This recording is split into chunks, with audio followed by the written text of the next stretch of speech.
Samuel, la voix dans la nuit. Dans le sanctuaire de Silo, là où repose l'arche de l'Alliance, l'obscurité a envahi la tente sacrée. Le vieux prêtre Élie, dont la vue s'éteint, dort dans sa chambre. Le jeune Samuel, déposé au temple par sa mère Anne pour servir Dieu, est étendu non loin de la présence divine. La lampe du sanctuaire brille encore faiblement quand le silence est rompu. Une voix appelle « Samuel ». L'enfant se lève d'un bond et court vers Élie. « Me voici, car tu m'as appelé. » Mais le vieux prêtre répond « Je n'ai pas appelé mon fils, recouche-toi. » Par 3 fois, l'appel retentit, et par 3 fois, Samuel se précipite vers son mentor. Il ne connaît pas encore la voix de l'Éternel, et pourtant le Créateur de l'univers l'appelle par son nom.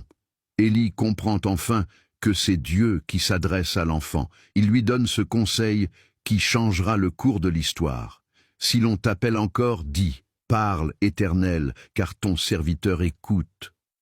Samuel retourne se coucher, le cœur battant.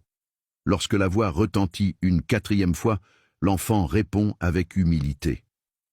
Ce soir-là, Dieu lui révèle que le temps du jugement arrive pour la maison d'Élie et qu'une ère nouvelle commence.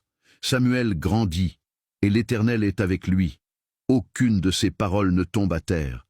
De Dan jusqu'à Beer-Shéba, tout Israël reconnaît qu'un véritable prophète s'est levé.